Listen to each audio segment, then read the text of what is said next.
the end of the blab, we'll make sure to post links. Tennessee, multiple counties in Tennessee have some lists opening up. The Tennessee Housing Development Agency is opening its waiting list for Lauderdale County on September 11th, Henderson County on September 18th, and Lincoln County on October 1st. You can get details about that again on our site on multiple locations, and we'll post the link in the comment feed over on the right or at the bottom if you're on mobile. And then lastly, fairly large city that has announced is Denver, Colorado. And Denver is opening up for 2 days, for 48 hours on September 24th and 25th. It's important to note that this is not, it's not a waiting list per se. It's, they call it a lottery, but they make a point, Denver Housing Authority makes a point not to call it a waiting list. And in fact, in their Section 8 administrative plan, it says this isn't a waiting list. And therefore, anyone chosen in that lottery can expect to receive a voucher they open it up every year. So it's planned such that anyone who's chosen in that lottery should expect to receive a voucher in the next 12 months or so. Also, St. Paul, Minnesota is still open, and it's open until September 15th. And you can get details on that on our site. So that's the update for now. I have behind me those key dates, and again, you can find that information on our site. So I'm going to go ahead and accept a call from our first caller, Sydney.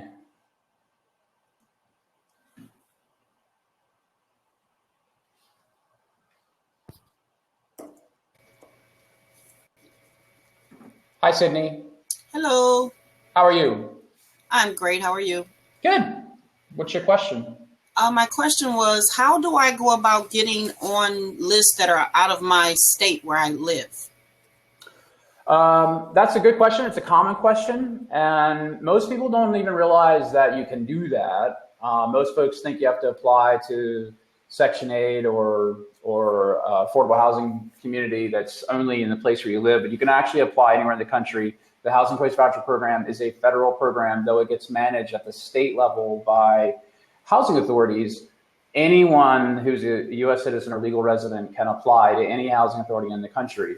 So your question is, how do you go about applying Yes. to a housing authority or a program that may be across the country? First of all, it's a lot easier when it's an online application, and there's lots of those these days. A third to a half of all openings these days are online, so that makes it easier. Okay. And then if it's a smaller housing authority, they may have a mail-in application or an in-person application. In-person applications are really hard. If it's 6 or 7 states away, right, obviously it's not very feasible. And if they say you have to be there in person, you can't just send a proxy. You'd have to be there yourself. Okay. So that it's a little tougher when it's in person. If it's a mail-in application, and then of course you can just print out the application and mail it in. However, don't forget that when you apply, you're going to be eventually, hopefully, right? You're right. Applying because you eventually get called. Right. You're going to have to show up for an interview.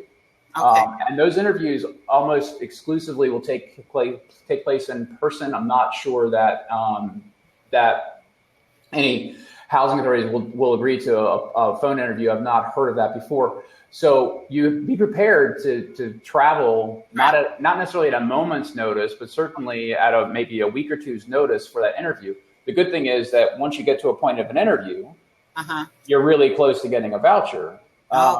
So at that point, you need to make sure that you income qualify, that you still meet those income requirements, and that it hasn't changed since you applied, because it may be a year or two ago that you had applied for the voucher in that location. Okay, so, do all vouchers take that long of a waiting period? It's yeah, that's a good question. It is probably the most common question that I get. And the answer is that it's extremely varied.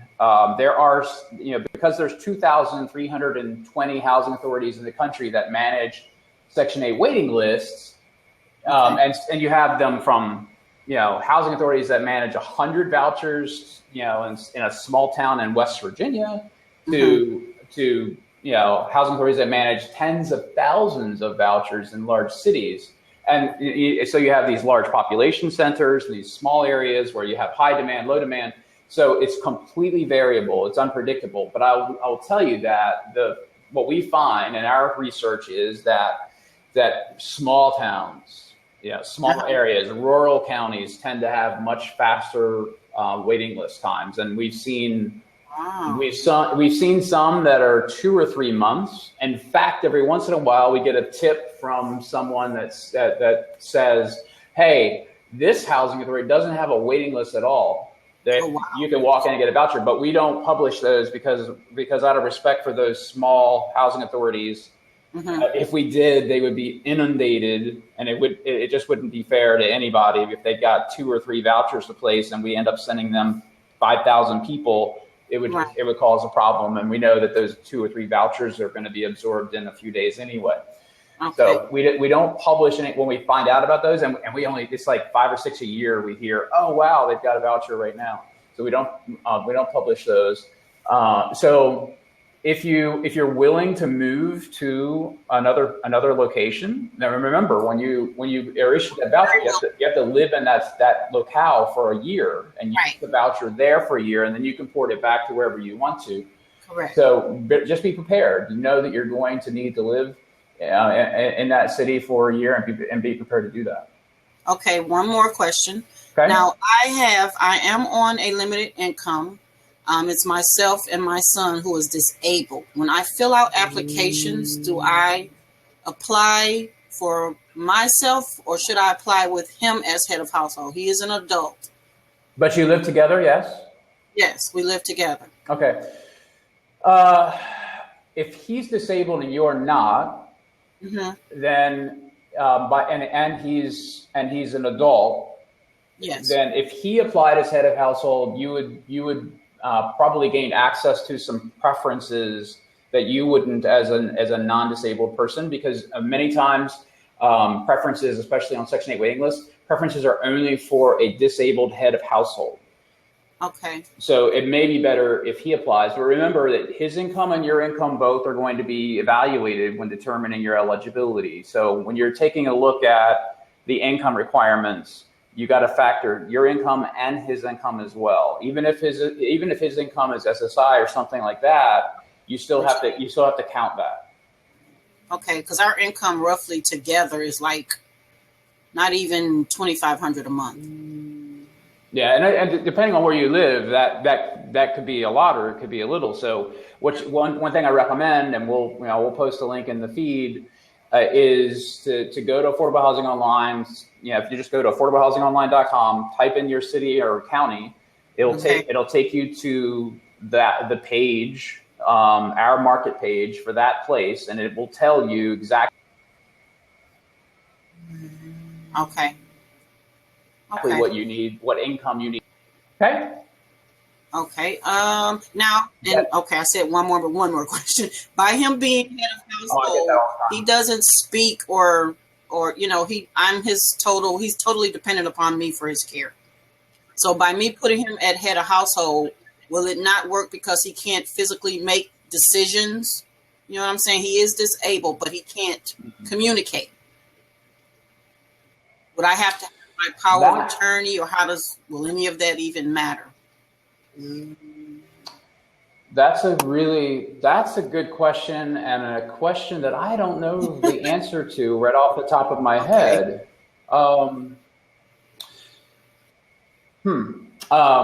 Josh and Nate, make sure to make a note to do some research on this one. We'll get back to you on that, and then you could just ask the housing authority. If you find one, let's say you want to apply to Denver, when it opens up you might just ask them, either email them or give them a call and ask them about that. But we'll do our own research and try and we'll tweet a link to an answer back to you. Okay, great. Thank you. All right, thank you. You too. Have a good day. Bye-bye. Bye-bye. All right, let's bring in our next guest.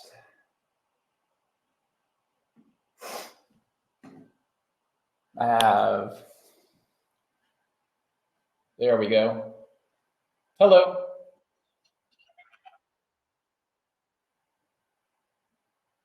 How are you? I think we're having some bandwidth issues. I know from last week we had a few folks that we couldn't connect with because of their internet connection. You might want to try connecting via Wi-Fi if that's possible. I'm going to go ahead and try and bring in Marcy Tyson.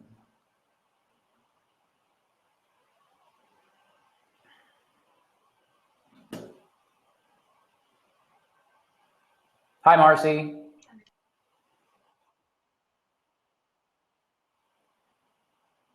What's that?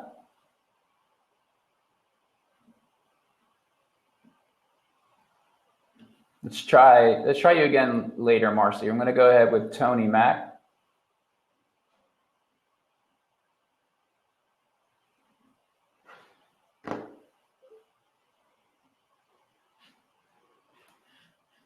And I'll go ahead and try and bring in Gail Adams.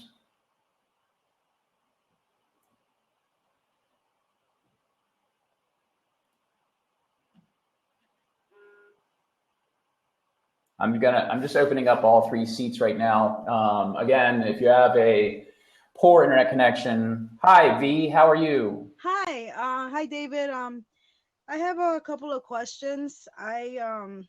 I'm new to this, to knowing about this, applying for a voucher and everything. Right now I've been working full time. I do have a daughter. I earn about $1,200 a month. That's after deductions. And well, I kind of wanted to know how you can guide me about like applying for a voucher in Illinois. I'm willing to move and look for a new job if I have to, but I wanted to know if you can like guide me through it. Yeah.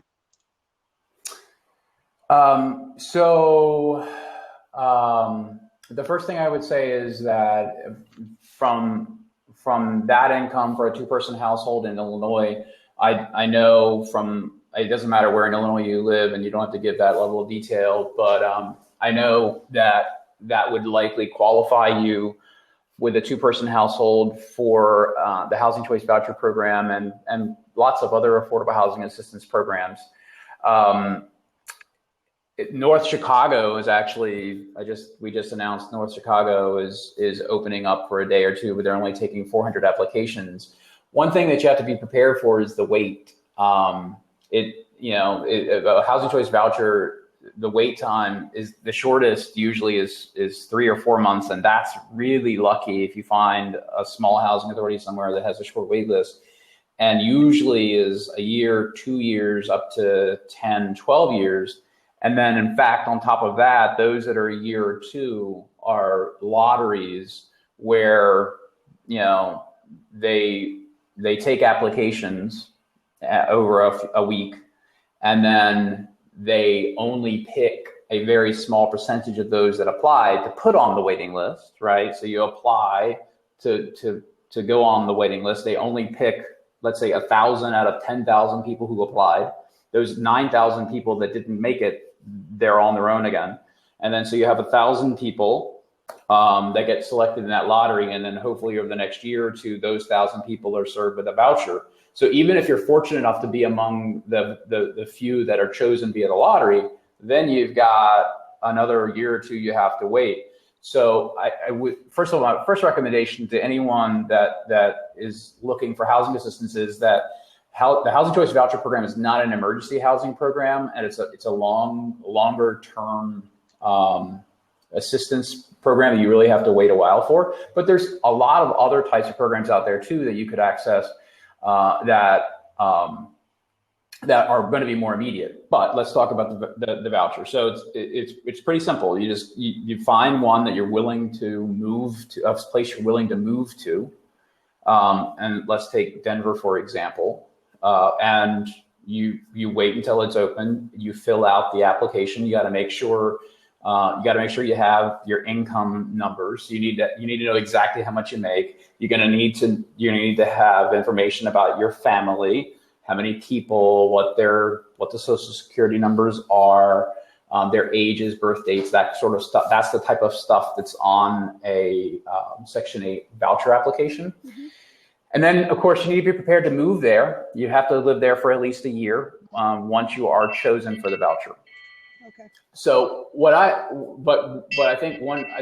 you really should start is go to affordablehousing.online.com, type in your city or whatever city you would like to relocate to, and it'll take you to what we refer to as our affordable housing market pages, which is basically a list of resources in that city that we know about, which includes any federally subsidized apartment community that has discounted rent or rental assistance associated with it, public housing, and then any information about the Housing Choice Voucher Program.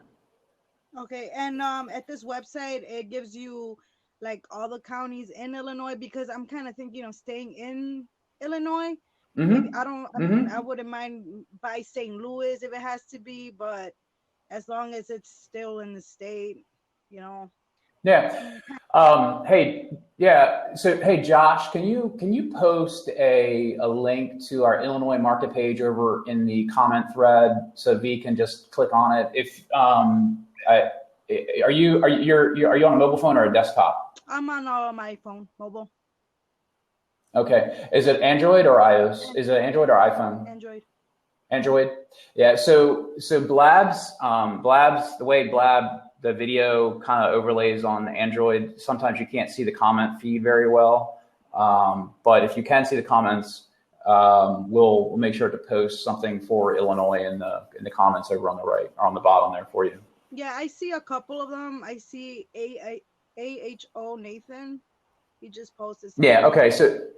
Okay, good. So Nathan, if you'll do a link for her to our Illinois market page so she can get a good idea of what's available. All right, V. All right, thank you so much. Any other questions? Yeah, you're welcome. Have a good day. Good luck. Wednesday, correct?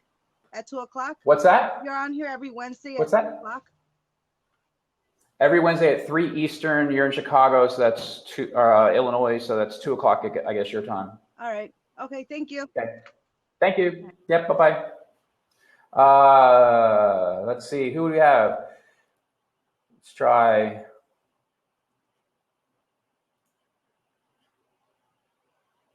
Hi, Josias. How are you? How are you? Good. Good. Okay. What can we do for you today? So one more time. What question do you have for me today? Actually, I'll just open my email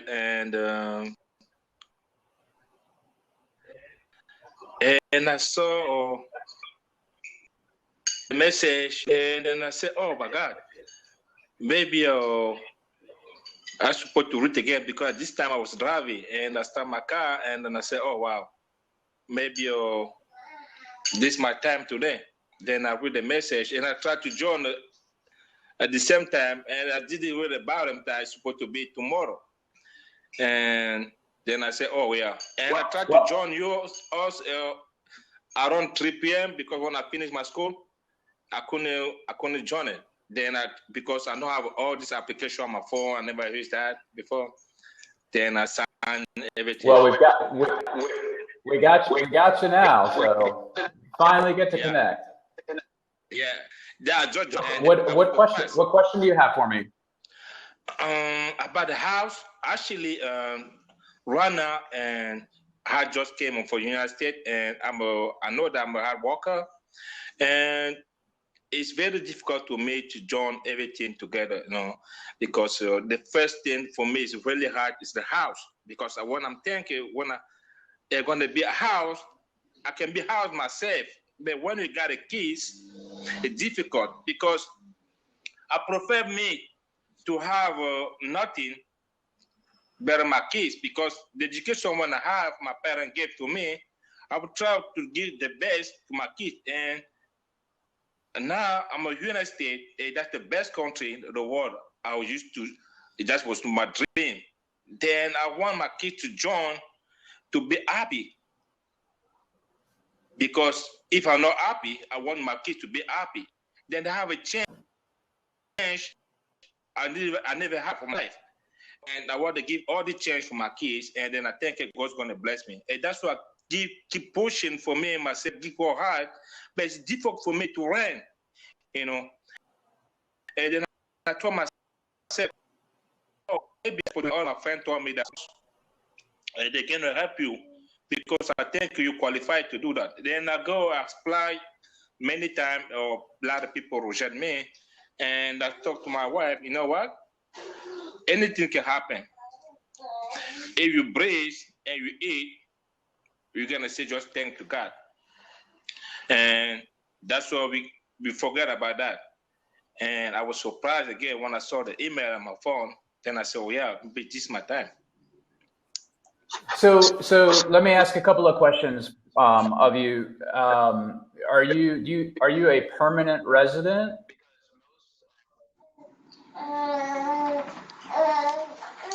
Yeah, it's breaking up. Because most of, yeah, I said, are you a permanent resident?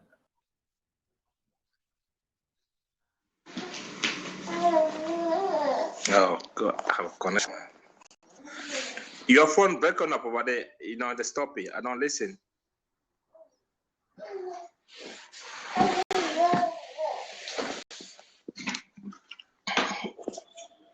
Oh.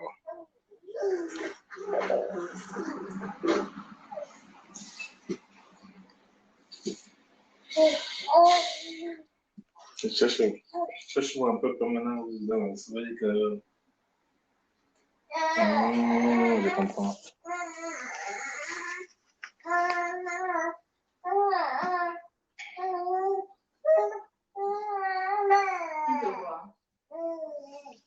Ah non, c'est parti.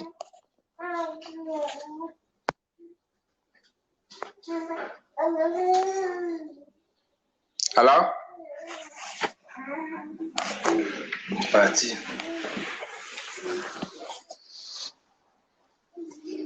Super resident. Non, resident would be John.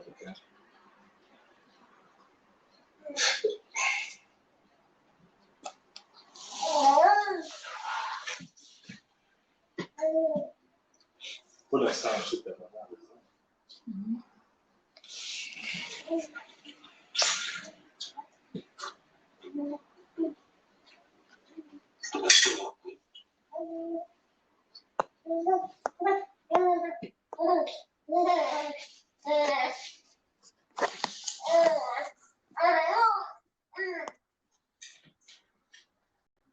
Mais tu dois avoir pour le son.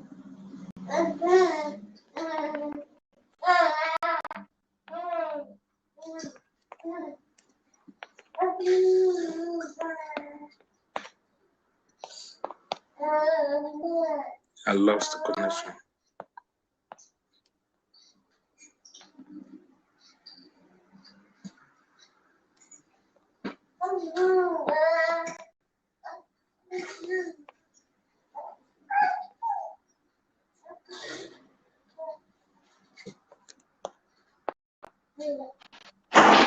Josiah?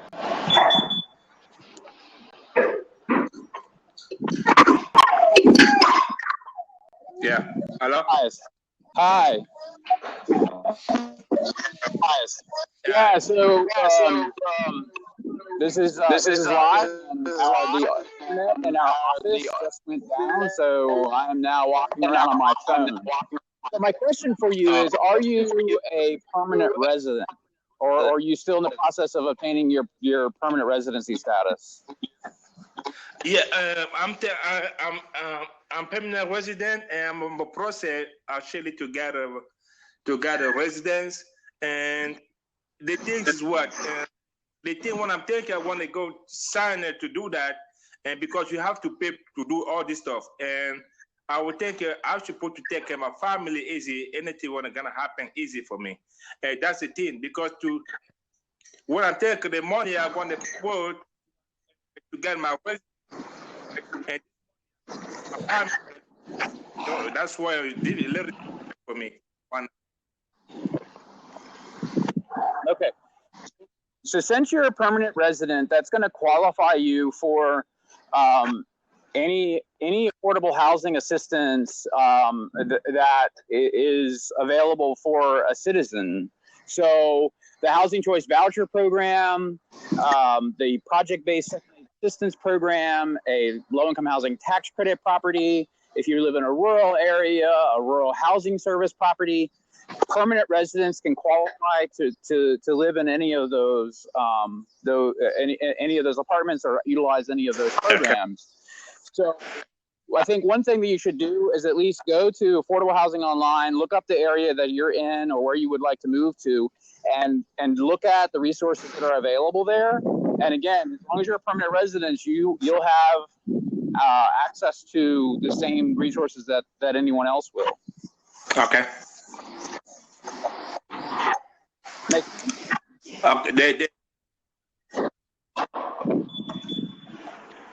Any other questions? So far, you think it's not good? Can it be easy for me to get a house?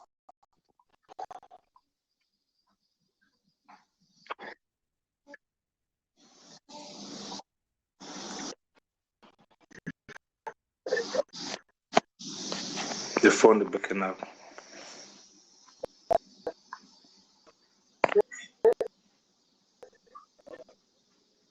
Hello?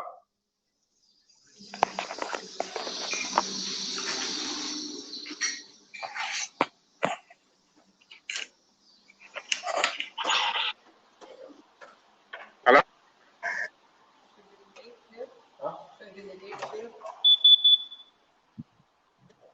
Hello?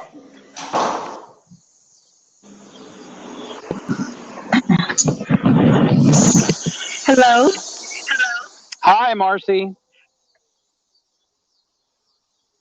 Are you there, Marcy? I'm going to try bringing in.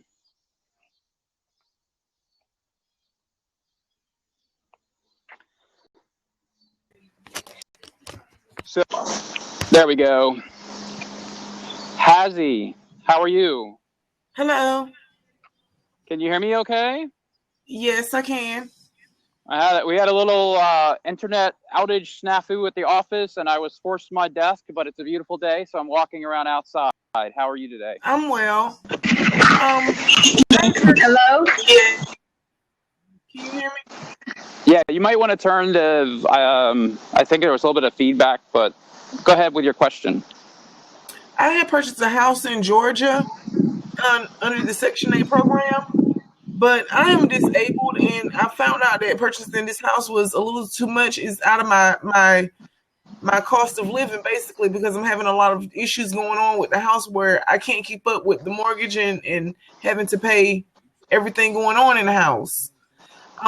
Is there any way that I can sell the house and reapply for Section 8? Or am I not eligible anymore? Okay. So can you mute? I'm going to try and mute you. There's a lot of noise. Had a little Hang on.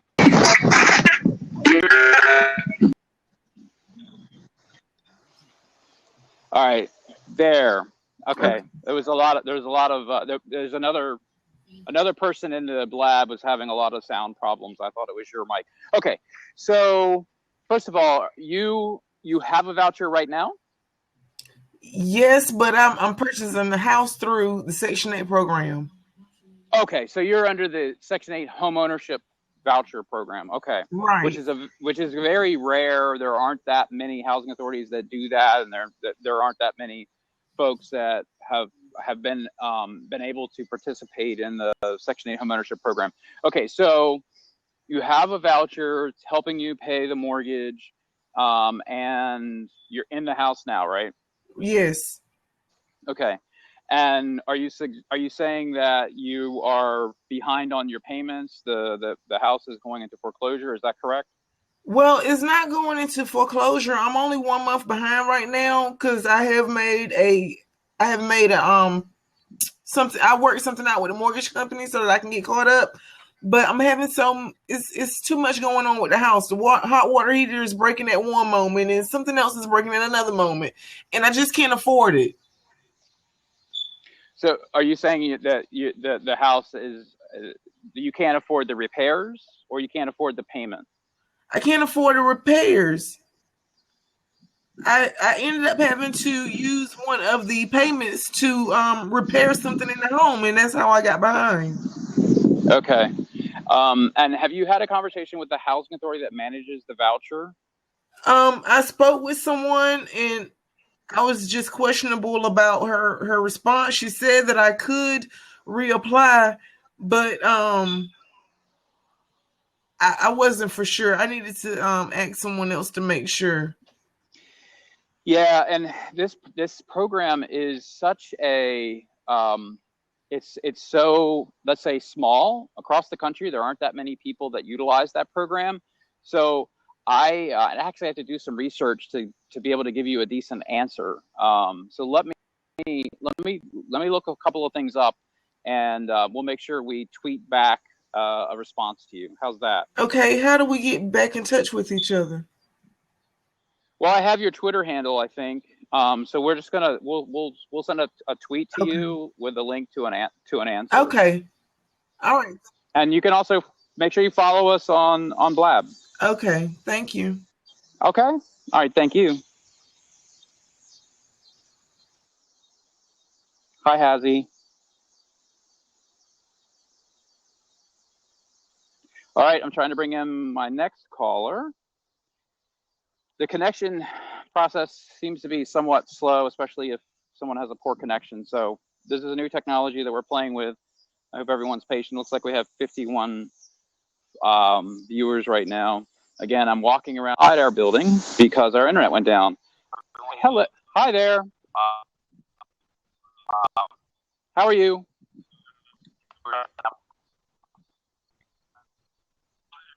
I think you might have a poor internet connection.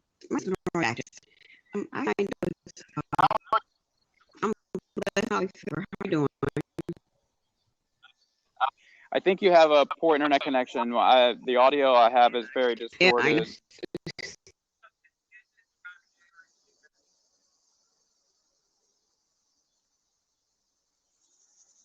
Okay, I have an open seat if anyone wants to come on. Remember that if you're connecting via your mobile phone and you're in a poor area for internet, that it's a little more difficult to actually participate in the Blab because of the bandwidth issues. While I'm waiting, like I said, I have an open seat. If anyone wants to come in, I'll go ahead and answer some of the questions from earlier. One question was, if you have a prior eviction, is that going to create a problem? And the answer to that is yes and no. If you have a prior eviction, it shouldn't affect whether or not you can qualify for a voucher. They don't when you're applying for a Section 8 housing choice voucher, they don't look at your rental history. With the exception of if you owe a housing authority money, and that's any housing authority in the country. If you owe a housing authority money, that is a problem, and you would not meet the threshold requirements of a voucher. However, if you're applying to an apartment community, a project-based Section 8 property, or a tax credit property, or some other property, they will do a credit check. They will look at eviction history, and they absolutely will use your eviction history to base the decision on whether or not to rent an apartment to you. So, in that respect, it does matter. Okay, I'm going to try bringing in Sonora one more time. Hopefully your internet connection is a little bit better this time.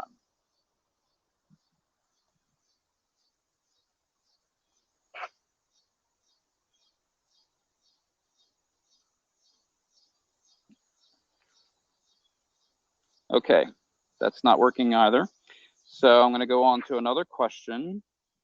Let's see here.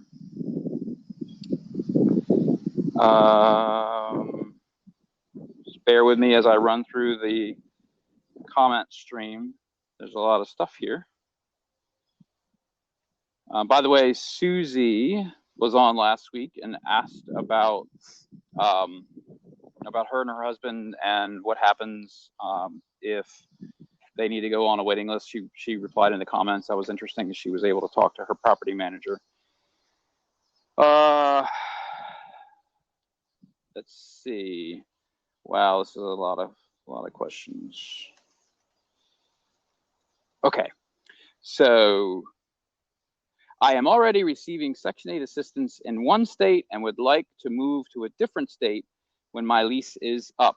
I will notify my caseworker in my current state beforehand, but who and what do I need to do in the state I want to move to? That's a really good question, and we get that a lot. That question revolves around the subject of something called portability with the voucher program, and you're starting on the right path. You should start by having a conversation with the caseworker at the housing authority that's currently providing your voucher, and the next step would be to decide where you want to move to, and get in touch, research that particular housing authority and their porting in procedures.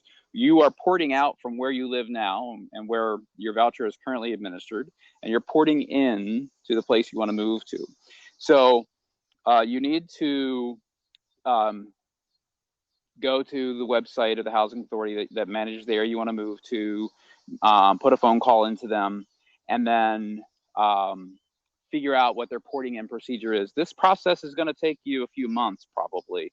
And it's going to be, you're going to have lots of phone calls and paperwork to do. It's not simple. And in fact, HUD just released a new set of regulations revolving around portability about 2 weeks ago, and I'm working on doing a blog post to really go in depth into what that means for everyone. But the intent is to make it easier, and in fact, I'm not sure that's actually the case. It seems to be some of those rules are going to actually make it more difficult for folks to move their voucher, and in fact, make it easier for some housing authorities that don't want to deal with port ins or port outs to actually deny you portability, though the regulation says that you're entitled to it. The law says you're entitled to it. I do believe, in my personal opinion, that it's going to make it easier for some housing authorities to say, yeah, we're not going to accept port ins, and make it more difficult. But look for that blog post in the next week or so on that subject. I've got 42 people watching, and there's an open seat if anybody's interested in asking me a question. Otherwise, I'm gonna, let's see here. What else?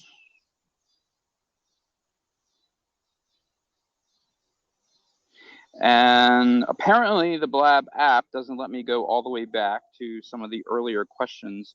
So I actually don't have any other questions. And if no one else wants to join, Josiah, which state is helping faster with Section 8? Right now, I live in Florida and am about to become homeless. No particular state is actually faster, let's say, than another. Remember that the Housing Choice Voucher Program is managed by 2,300 different housing authorities all over the country, and everyone has a different pace. They have a different program, they have different demand, and every one of them is managed differently. And so the time frames are much different at the local level, not necessarily the state level. With that being said, there are some states that have more open waiting lists than others, and you can find that information on our site. If you go to Affordable Housing Online, open Section 8 waiting lists, and we'll post a link down in the comments. Then you can get that information there. One last attempt to bring in Sonora, and then I'm gonna go ahead and end the Blab. There we go, Sonora. Last call for anybody that wants to join the Blab. Elizabeth Stevens, I'm going to try and bring you in as well. And whoever is able to connect first, I will speak with you. Hi, Elizabeth. Hello. How are you? I'm good. How are you? I'm great. What can I help you with today? My question is, what does it mean to have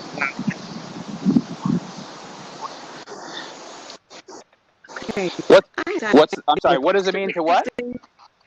what does it mean to when you get I've had a pre-application approved in Davidson County in Tennessee.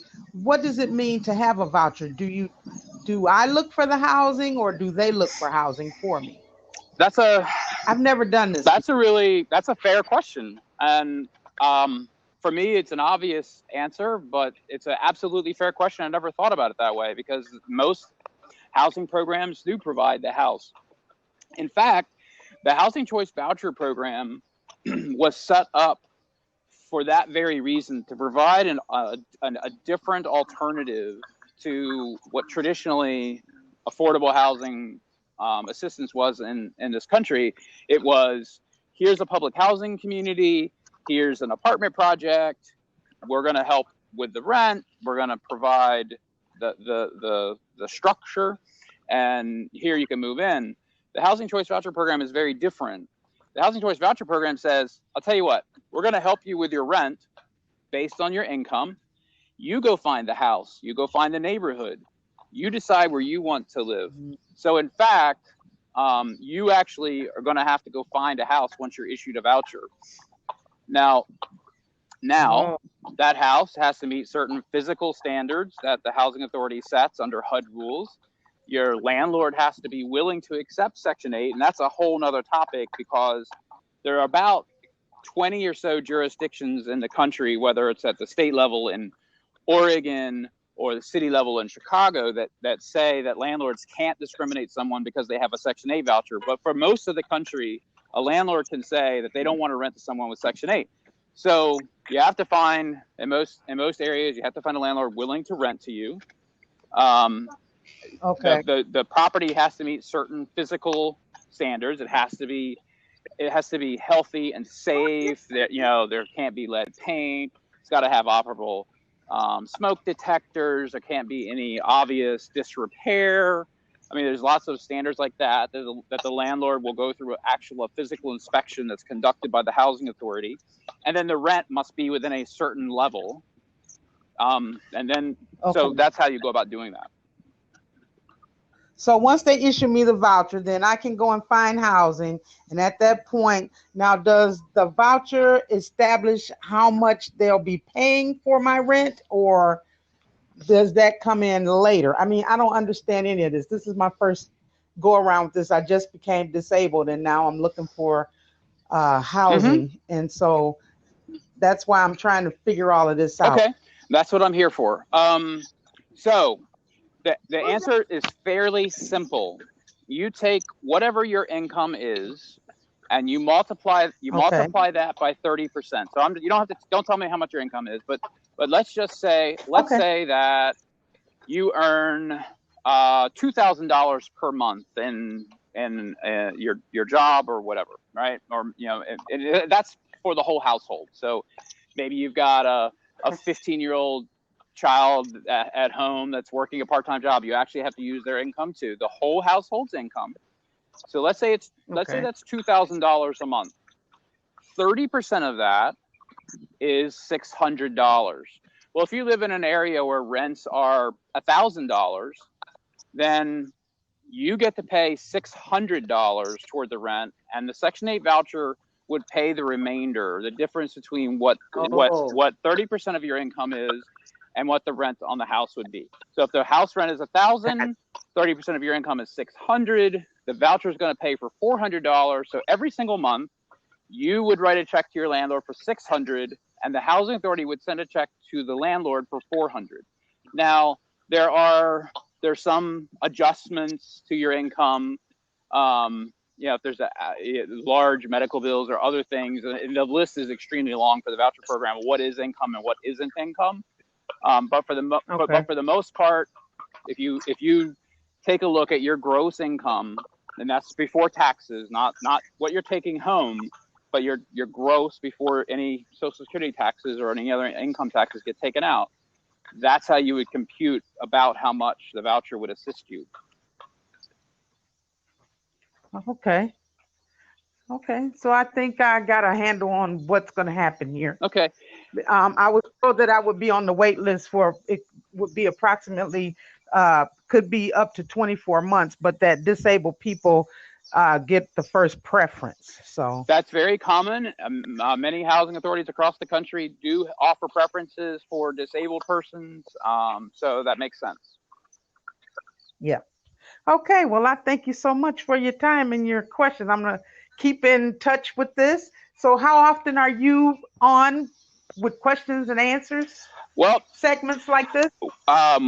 We started doing this 2 weeks ago. We're going to try and do it every Wednesday at 3:00. We're trying to work out all the technical difficulties. I'm literally walking outside of our office right now on my phone because our office internet went down, but we're trying to do it every Wednesday at 3:00 Eastern time. Okay, so I'll try to keep in touch, and thank you so much. All right, thanks for calling in.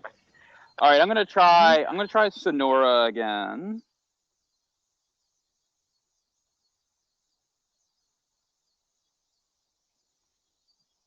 Sonora's had some technical difficulty. I think her bandwidth is pretty low, but I'm gonna try and bring her back in. Hi, Sonora. Hello. Can you hear me? Sonora, I think that your internet connection is really slow. So I'm unable to hear you. I just hear a bunch of echo. But if you wanna type your question in I have a question. to the I start with hear me? Okay, I'm sorry. It's completely inaudible. Sonora, if you want to type your question down below, that is fine. Anyone else with that wants to come into the call? If not, I'm going to go ahead and end the blab for the day. I've got an open seat. Last call. If anybody wants to join, all you have to do is click the join button there. Again, we're going to be doing this every Wednesday at 3:00. We've had quite a few technical difficulties today. Kenneth. All right, let's try Kenneth. Last call worked. 1 second. I'm bringing in Kenneth.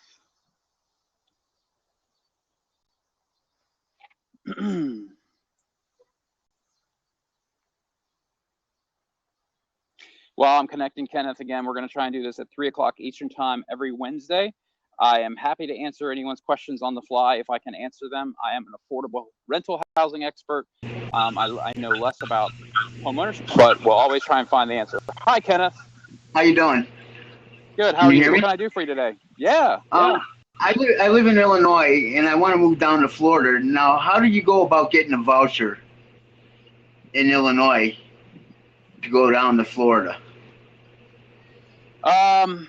Well, you probably, if you don't have a voucher now, then it's probably the best route isn't to apply in Illinois. It would be to apply in Florida. Okay. So if you know about where you want to move to in Florida, or if you're open to a very large any part of Florida, that's probably easier because remember you have to apply to an open waiting list. Okay. So if you for example, if you go to our website affordablehousingonline.com and go to the open Section 8 waiting list page, we have more than 400 waiting lists that are open. You look for the ones in Florida, and then you can apply to those. I mean, it's still going to be, it's going to usually a 12 to 24 month wait. Okay. But once you come up on the waiting list, then maybe you qualify for various preferences that those housing authorities might have. Yeah, I'm disabled. Okay. So if you're disabled, then that's a common preference. Actually, probably one of the most common preferences with the Housing Choice Voucher Program. So that would give you a little bit more priority. You might move through the list a little bit faster, but you should still expect 12 to 24 months for just about any list you apply to. One recommendation would be, I would apply to several different ones. And I don't know how many are open in Florida right now. Nate or Josh, if you would actually post a link in the comment thread to anything in Florida that might be open for Kenneth to go check out. But so once you apply, you have to wait that 12 or 24 month waiting period, and then you can just actually move there and use the voucher. Okay. But I wouldn't approach it as applying in Illinois, because if you applied in Illinois, you'd wait a couple of years, and in Illinois the wait times are fairly long. You'd wait a couple of years, then you'd have to live in Illinois for a year before you could move it to Florida. So the fastest way would be to find a place in Florida. Another thing I would recommend for you is a more immediate solution would be to look at other housing options in Florida. Look at project-based Section 8 properties. Look at low-income housing tax credit properties. Look at Section 202 properties and 811 properties, which are for seniors and disabled folks. I don't know if you're 62 or older, you would qualify for the senior housing. I'm 55. Yeah. But if you're disabled, many of those senior properties will also allow disabled persons to move in. So that's right. That's what I'm living in right now. Oh, okay. So I know that there are lots of affordable apartment communities that are federally subsidized, that are very nice, that are set aside for seniors or disabled. And I say you can be a 55-year-old disabled person and still live in one of those communities. Right. And we list all of those on Affordable Housing Online. Okay, great. So, thanks for all your help. Yes, sir. Have a good day. You too. Bye-bye. All right, bye-bye. All right, I don't have anyone else coming in. Anybody else? Last call before we end the blab. Thanks for everyone for joining today. I'll do this again next week, Wednesday at 3 o'clock. Thank you.